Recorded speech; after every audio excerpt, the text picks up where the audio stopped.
Look who's in the queue this morning trying to get his name back on the marquee. Steve and T-Rex at 33 degrees past 9 o'clock. We slept in a little bit, didn't we? All right, there goes T-Rex. Steve, do you want your name back on the marquee? You got 3, 2, 1 to get out here. All right, so gang's all back together now. See, I can't hold the door open this time of year. Wait for Steve. It's too cold outside. Doesn't look cold, does it? Looks beautiful.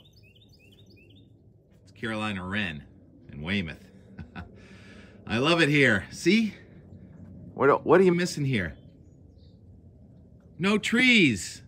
No leaf blowers. No street. No cars or trucks. Most of the noise here is from a boat and jet engines. There is some wind up in the sky, not as much as there was. We had ideal radiational cooling last night.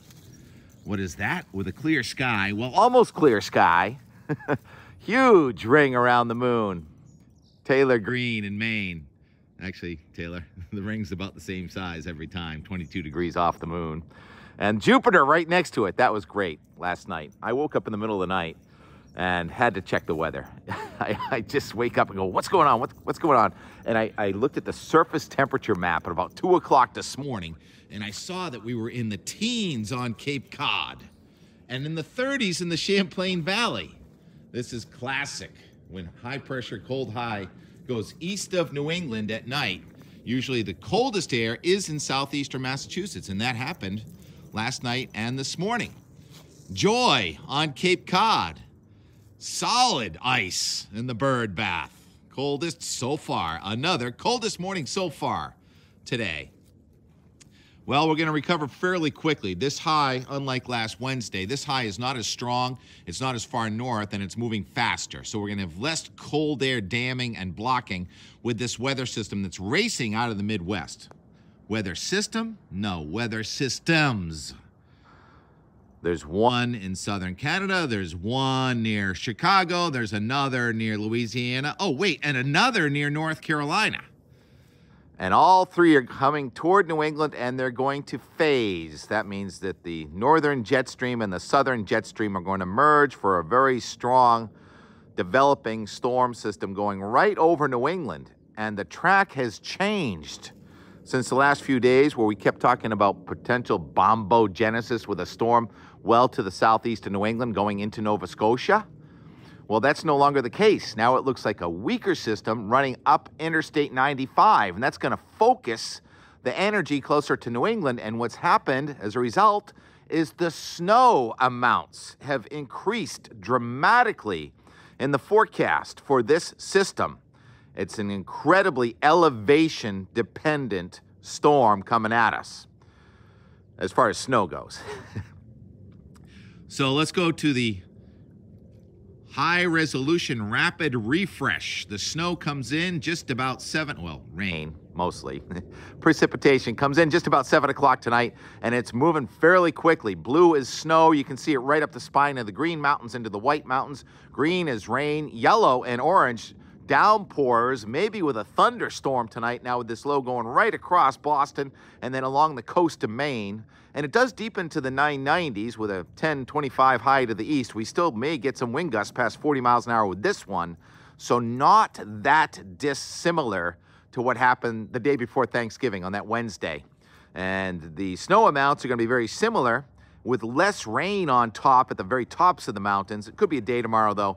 If you're trying to go skiing somewhere, let's see, Sugarloaf, perhaps. No, Sugarloaf should be all snow. Sunday River could be a place where you have rain falling at the lower elevation and snow at the higher elevation. That kind of day tomorrow. But any kind of melting that occurs or any kind of rain that occurs is very brief. It's only going to be for several hours tomorrow. The cold air is ready to rush in on the backside of this one. We don't have to wait 2 days like we did last week. So this is a very wintry setup here the next couple of days. More rain for TK and T-Rex and Steve, and we may end up with close to an inch of rain with a wind gust to about 30 or 40, and then the cold air is going to come in here on tomorrow night and Tuesday. And you want to look at that snowfall amounts. I think, did I already show them? Violet color is about 6 inches, and the deep purple is 12 inches. Yeah, I talked about it, but I didn't really show it. How we're going to now, instead of seeing what looked like maybe 4 to 6 inches, now looks more like 6 to 12 inches, with a place like Mount Washington or Wildcat coming in with probably more than a foot of snow out of this one. And so that looks pretty good. And then the lake effect snow on the backside with that really cold air coming in off of Lake Ontario. Look at that. That deep purple there, that's more than a couple of feet of snow. So the first real attack of lake effect snow coming in near Buffalo, probably ends up right near Buffalo. Oh, major mistake. Rookie mistake. I didn't empty the rain gauge. Oh, I was away. How could I empty the rain gauge? I was down at Cape Cod. You're not supposed to do this. So this is the net result of the second half of my Tuesday, Wednesday rain. I took off, and this is pretty tough. We got ice in the rain gauge, but it did not break the gauge itself. Can we focus in there? Crystals. Don't you love crystals? Looks like I have some bubbles. A little water. Anyhow, I ended up with about 1.25 on that system when the mountains picked up generally 4 or 5 inches of snow out of that one middle of last week. And it's great base material. You know, anytime it does rain or snow like this, this time. Oh, there you go. I guess I didn't freeze that solid, so I probably wasn't even as cold as South Dennis last night. Let's check this thermometer. Love checking this thermometer. 34 and climbing. It is going to become windy and warmer, especially late today and tonight. What else? Oh, yeah, after that. Is there any more weather after that, Tim? Oh, of course there's more weather after that. Very cold air. Coldest so far this season again, coming in here Tuesday night, Wednesday morning. And that high, a little front to the north, should generate some snow showers near the Canadian border Wednesday into Thursday. There's some cold up there. And the forecast for late next week has changed a bit now. It does still look like something's trying to race through here on Friday. Looks a little colder than it did yesterday, so some more net gains of snow in the very northernmost mountains, but still no snowflakes for southern New England, or my house anyway. I'm one of the last places to not have had snow yet.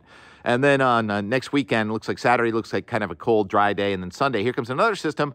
And boy, that high-pressure system looks pretty strong. And the low is going into the Great Lakes. But there's a major battle next Sunday, late Sunday, for more wintry mix coming toward the northeast. So not dull. So pretty this morning. So the last of the burning bush leaves. And I didn't put the lights on here. I did get the lights on Cape Cod yesterday. Steve, what do you think? Want to chase some leaves? What do you think? He seems unfazed, which is weird, because usually he tries to jump and bat them.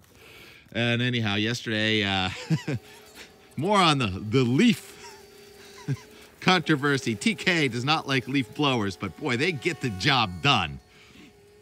And my neighbor across the street, thank you, Scott, for pulverizing your leaves and delivering them to my huge compost pile, which... I'm getting mixed emotions on my compost pile. Some people say, oh, that's really great. Other people say, well, why don't you just send it to where they send it? Where do they send the leaves? Anyhow, after getting sucked up into the truck by this great team, Greg Giselle, he's actually my cousin-in-law, something like that. He married my cousin, and his team did a great job yesterday. Really nice and fast and efficient. Anyhow, I didn't go and get the video, but those leaves end up getting piled at places like Chase and Merchant and Childs and Shays, all these, what we called sand pits. When I was a kid, we used to ride our motorcycles around there. Anyhow, there are mountains of leaves that they turn into mulch and then sell you back. You pay to send your leaves there, and then they sell it back as mulch next spring. Anyhow, I was out there doing that. A lot of the last few days, though, beyond complaining about leaf blowers, was cooking and cleaning. Did a lot of cooking and cleaning, and of course, moving leaves myself and turning them over, which is really a really rewarding exercise for me. I love, you know, turning piles of fluffy leaves into great growing loam. So this is what it looks like now, and that's what it's going to look like by spring. Oh, it's kind of solid. So it's fun, and it really works well in, you know, fertilizing your own lawn, planting your own stuff. Oh, the dill finally succumbed. The dill has succumbed. The chard is going quick. Well, I could still use this dill. What are we going to do today, Rex? We're going to sit around and watch football? Oh, no, we're going to watch Michaela. As a matter of fact, she's already racing before I even get this edit out the door. Another day of World Cup, which I found on Outside Plus, streaming on the internet. And yes, Ski Rex Media.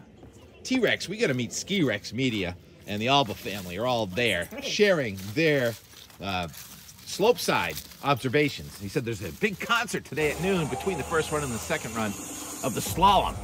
Anyhow, that's where we're going to be. Going inside right now. Highlights from yesterday. More leaf blowing action and some Michaela and others skiing yesterday. Great fun Saturday and Sunday. Talk to you on Monday. 34 degrees on the outside. Sweatshirt weather. Perfect day for noise.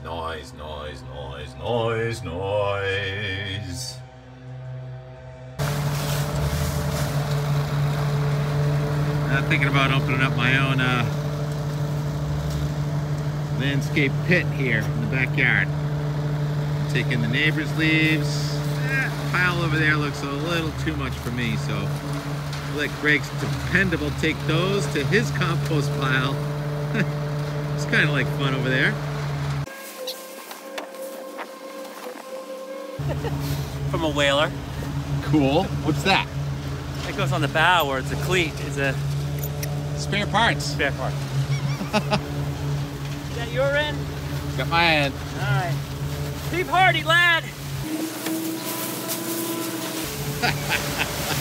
See, the magic of that, he chopped them up and they're halfway to worm chow already. I think I might have to get the hose going and water them. I tell you. Little H2O, some energy, some microbes, some worms. They're gonna be loving this. Still got a couple more leaves up there too. Plenty of leaves around, huh? Look at that thing.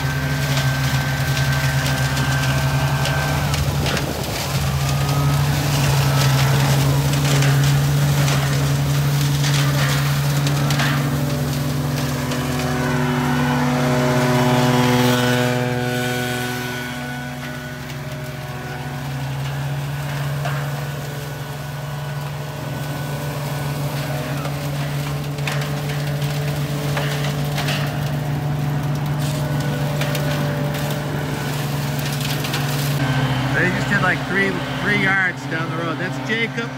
Jacob says they're taking the leaves to Childs, right? And then they compost them, and then they sell back the compost. So I just kind of skipped that step. I'd keep them and I'd compost them myself, and I don't have to buy compost.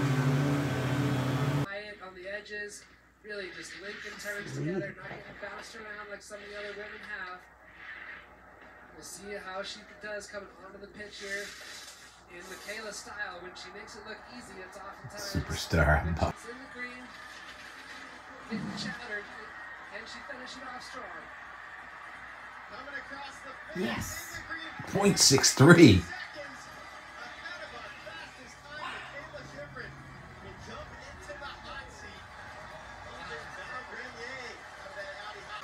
Can really even ski down this thing. No mortal can even ski down this thing. Everyone's saying how terrifying it is just to slip down this course, and these women make it look easy. It's the only course I ever had to come down on the sled and ski patrol. Tore my gastrocnemius right there once. But also all 66 racers that attacked it today. Great job. No mortal. Very exciting racing. The unofficial results for the Steeple Killington FIS World Cup Women's Giant Slalom. In third place, representing USA, Michaela Schifrin.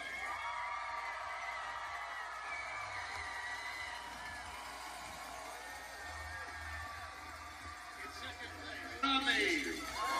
Switzerland for the win. Cutie. Almost got a sun dog. Definitely got contrails. We'll post them on X. A lot of ducks out there. Probably a couple of fish left. Brilliant. The moon and Jupiter next. Leave that to the professionals.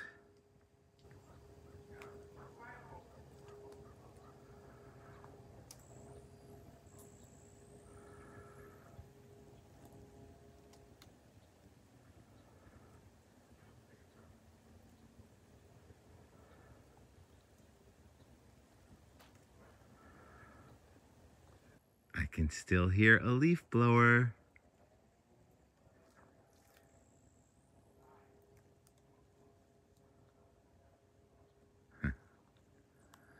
Not complaining, just observing. Talk to you tomorrow.